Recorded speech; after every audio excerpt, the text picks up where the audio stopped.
तो गाइस हमारे paid Telegram channel पर तुरंत सील का पूरा नॉवेल एक्सप्लेन हो चुका है। अगर आपको देखना है तो आपको लिंक डिस्क्रिप्शन बॉक्स और कमेंट बॉक्स में मिल जाएगा। इस टाइम 85% ऑफ भी चल रहा है, तो तुरंत जाइए ज्वाइन हो जाए, लिंक इन डिस्क्रिप्शन। तो एपिसोड की स्टार्टिंग में दिखाया जाता है कि जो लॉन्ग हाउचन था वो seal divine eternity and creation पर बैठ चुका था। वह किसी देवता के समान लग रहा था और सारे नाइट टेम्पल के नाइट्स उसके सामने झुके हुए थे। वहां पर लॉन्ग हाउस थोड़ी देर बाद seal divine throne of eternity and creation से नीचे उतरता है और वहां पर सीधे वो अपने फादर लॉर्ड जिंगू के पास जाता है और उससे पहले लॉन्ग हाउचन सभी नाइट्स को खड़े होने को बोलता है। लॉन्ग हाउचन जाकर सभी नाइट्स को ग्रीट करता है। सभी नाइट्स को ग्रीट करने के बाद लॉन्ग हाउचन सीधे अपने फादर लॉर्ड जिंगू के पास पहुंचता है और सीधे उनके गले लग जाता है। लॉर्ड जिंगू भी लॉन्ग हाउचन के ऊपर काफी ज्यादा फख्र हो रहा था। लॉन्ग हाउचन कहता है, फादर मैंने seal divine throne of eternity and creation को पा लिया। वहां पर लॉन्ग हाउचन के फादर भी लॉन्ग हाउचन से काफी ज्यादा खुश थे, क्योंकि लॉन्ग हाउचन इस समय नाइट टेम्पल का नंबर 1 प्रतिभा बन चुका था। अब लॉन्ग हाउचन का सामना शायद ही महानों में कोई कर सकता था। वहां पर जो लॉन्ग हाउचन होता है वो अपने फादर से मिलने के बाद अपने सभी दोस्तों के पास जाता है और उसे वहां पर पता चलता है कि वहां पर हायू और झांग फांग ने भी अपना सील डिवाइन थ्रोन पा लिया है। वहां पर लॉन्ग हाउचन उसके बाद कायर के पास जाता है। सीधे कायर जाकर लॉन्ग हाउचन के गले लग जाते हैं, क्योंकि लॉन्ग हाउचन को उसने 1 महीने से नहीं देखा था। वहां पर लॉन्ग हाउचन भी कायर को गले लगा लेता है, क्योंकि उसने भी बहुत समय से कायर को नहीं देखा था। वह टेस्ट में इतना ज्यादा बिजी हो गया था कि उसे पता ही नहीं चला कि कब 1 महीने हो गए। वहां पर कायर लॉन्ग हाउचन से लगकर रो रही थी। लॉन्ग हाउचन उससे अलग करता और कहता है, कायर तुम ऐसे रो मत, अब मैं सील डिवाइन थ्रोन पा चुका हूँ। अब हमारे पास केवल एक ही काम बचा हुआ है, हायू का 7वां और 8वां सिर इवॉल्व कराने के लिए हमें जाना होगा। केवल वही काम करने के बाद डेमंस हमारा सामना नहीं कर पाए, क्योंकि हायू के पास डेमन पिलर को नष्ट करने की पावर है। हमें उसका 7वां और 8वां सिर इवॉल्व कराना ही होगा। उसके बाद जो लॉन्ग हाउचन होता है सभी से मिलने के बाद फिर से लॉर्ड जिंगू के पास जाता और कहता है, फादर हमें मेरे बेस्ट पार्टनर हायू का 7वां और 8वां सिर इवॉल्व कराने के लिए जाना होगा। तो वहां पर लॉर्ड जिंगू कहते हैं, अरे अभी तो तुम इतना बड़ा टेस्ट देकर आए हो, थोड़ा देर आराम कर लो, कुछ यहाँ पर टाइम व्यतीत कर लो। तो वहां पर लॉन्ग हाउचन कहता है, नहीं फादर, मुझे हायू ने बताया है कि हायू अब अपनी इवोल्यूशन को रोक नहीं सकता, वो बहुत ही ज्यादा पेन में है, इसीलिए मुझे जाना होगा। दरअसल हायू ने लॉन्ग हाउचन को बताया था कि जब से उसने विनाश का पेड़ खाया है तब से उसकी इवॉल्व होने की सिर बहुत ही ज्यादा प्रोबेबिलिटी बढ़ गई है। अब उसे जल्द से जल्द अपने दुनिया में जाना होगा। वहां पर लॉन्ग हाउचन तुरंत अपनी टीम के पास पहुंचता है और कहता है कि सारे लोग तैयार होना, इस बार हम सबसे बड़ी चुनौतियों का सामना करने वाले हैं, क्योंकि हायू का जब 7वां और 8वां सिर इवॉल्व होगा तो वहां उसकी दुनिया के लगभग सारे बहुत ही ज्यादा खतरनाक पावरफुल सारे लोग आ जाएंगे हायू को रोकने के लिए। हमें किसी भी तरह हायू का 7वां और 8वां सिर इवॉल्व कराना होगा।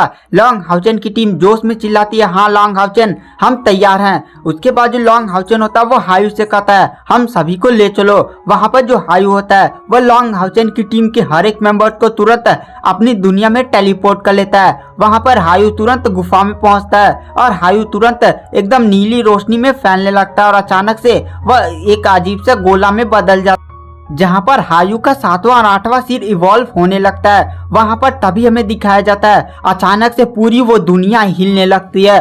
पूरा वहां पर जमीन के अंदर से इतना सारा कंकाल निकलने लगते हैं और सारी गुफा की तरफ बढ़ने लगते हैं। ये आर्मी बहुत ही ज्यादा थी, जहां देखो तहां सारे कंकाल सीधे लॉन्ग हाउचन की गुफा की तरफ बढ़ रहे थे। लॉन्ग हाउचन इतने सारे कंकालों को देखकर काफी ज्यादा शौक हो जाता है। लॉन्ग हाउचन तुरंत वहां पर अपना divine snail of sun and moon की शील्ड लगाकर तुरंत गुफा के चारों तरफ पहले शील्ड बना देता और शील्ड बनाने के बाद लॉन्ग हाउचन अपने साथियों की तरफ मोड़ता और कहता है, हमें छोटे डीमन से लड़ने की जरूरत नहीं है, क्योंकि ये ज्यादा से ज्यादा लेवल 5 या लेवल 4 के हैं। तभी वहां पर चेन इंगर कहती है, लेकिन इनकी संख्या तो करोड़ों में है। तो लॉन्ग हाउचन कहता है, हमें अपनी स्पिरिचुअल एनर्जी के जितना कम हो सके उतना यूज करना होगा, क्योंकि इस दुनिया के असली अभी खिलाड़ी तो आने वाले हैं, उनकी पावर तो बहुत ही ज्यादा होगी, शायद किसी का डेमन गॉड एम्पायर के बराबर भी हो सकता है। इसीलिए हमें उन लोगों से लड़ने के लिए अपनी ताकतों को बचा कर रखना होगा।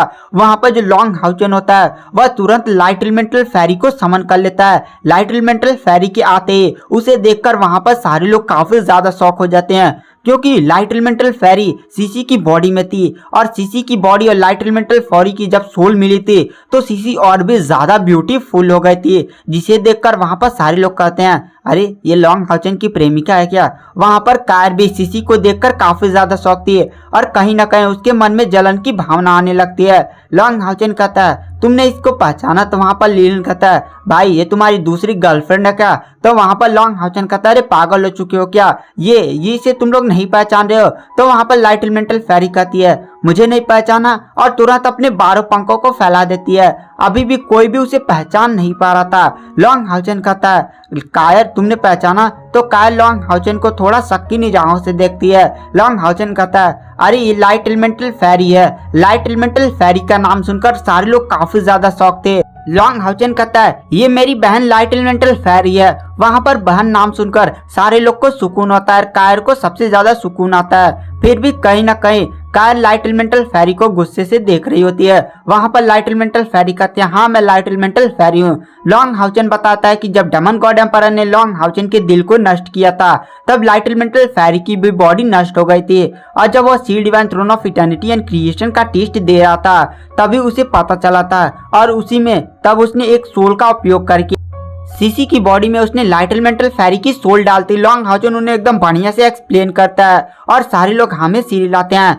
लॉन्ग हाउचेन लिलिन से कहता है लिलिन और लाइट एलिमेंटल फेरी तुम लोग बाहर जाओ और अपनी अपनी पावर्स का यूज करते हुए तुम लोग इस सारी डेमस की आर्मी से लिलिन तुम्हारे पास आग की पावर है और सीसी तुम भी जाकर इसकी मदद करो। लिलिन और सीसी तुरंत गुफा से बाहर निकलते हैं। लिलिन जो होता है वह तुरंत अपने पंखों को खोलकर हवा में उड़ जाता है और लाइट एलिमेंटल फेरी भी हवा में उड़ जाती है तुरंत अपने पंखों को खोलकर। वहां पर जो लिलिन होता है वह तुरंत आग के गोले बरसाने लगता है आसमान से। लगभग बहुत सारे आग के गोले सीधे उन लो लेवल के हड्डियों वाले दानों पर गिरे थे। सारे लो लेवल के हड्डियों वाले दानव मर रहे थे लेकिन उनकी संख्या इतनी ज्यादा थी कि लिलिन भी मारते मारते थक जा रहा था। तभी लाइट एलिमेंटल फेरी कहती है हटो मैं अपना जलवा दिखाती हूँ और तुरंत लाइट एलिमेंटल फेरी एक समनिंग परफॉर्म करती है और अचानक से आसमान से एक बहुत ही बड़ा खम्भा नियर आकृति सीधे आकर जमीन से टकराती है। वो खम्भा लगभग 20 मीटर लंबा था और चौड़ाई भी लगभग 50 मीटर था। तुरंत जैसे ही वह खम्भा सीधे आकर जमीन से टकराता है जमीन टुकड़े टुकड़े हो जाती है और अचानक से पूरा जमीन के अंदर से लावा निकलने लगता है और लगभग 10 से 15 करोड़ हड्डियों वाले दानव वहीं पर जलकर भस्म हो जाते हैं। लेकिन वो हड्डियों वाले दानव रुकने को अभी भी तैयार नहीं थे। कितने दानव तो साइड होकर सीधे उस गुफा की तरफ बढ़ रहे थे। वहां पर लिलिन और लाइट एलिमेंटल फेरी उन दानवों को मार रहे थे। वहां पर लॉन्ग हाउचेन कहता है तुम लोग जल्दी से इधर आओ इधर आओ। तो वहां पर लाइट एलिमेंटल फेरी लिलिन तुरंत लॉन्ग हाउचेन को हड़बड़ाया हुआ देखकर सारे लोग तुरंत गुफा में इंटर कर जाते हैं। गुफा इस समय काफी ज्यादा सेफ प्लेस थी क्योंकि लॉन्ग हाउचेन ने गुफा में इस समय the divine snail of sun and moon की शील्ड से कवच बनाया हुआ था। लॉन्ग हाउचेन कहता है आसमान की तरफ देखो। सारे लोग आसमान की तरफ देखते हैं। आसमान में काला धुआं फैलने लगता है। वहां पर बिजलियां तड़कने लगती है जैसे कौन सी महान शक्ति आने वाली है और अचानक से वहां पर 10 आकृतियां दिखाई देती हैं और उनकी बॉडी से बहुत ही स्ट्रॉन्ग आभा निकल रही थी। उन सारी आकृतियों में हर एक बंदे के पास लगभग 4 लाख के ऊपर स्पिरिचुअल एनर्जी थी और उसमें जो सबसे पावरफुल था वो लगभग 9 लाख के स्पिरिचुअल एनर्जी को पार कर चुका था। वो लोग 10 लोग थे। वहां पर उनकी शक्तियां बहुत ही खतरनाक थी। पूरा आसमान ही हिलने लगा था।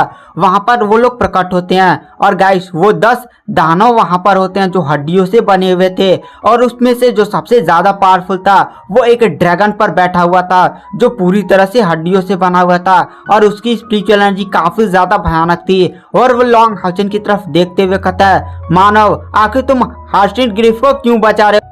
तुम जानते भी हो अगर हार्स्ट्रिंग ग्रिफ का 7वां और 8वां सिर इवॉल्व हो जाएगा तो कितनी बड़ी तबाही मचाएगा। और गाइस आज की वीडियो की एक्सप्लेनेशन को यहीं पर एंड कर देते हैं। नेक्स्ट वीडियो जल्दी हमारे चैनल पर अपलोड हो जाएगी। Thank you bye bye.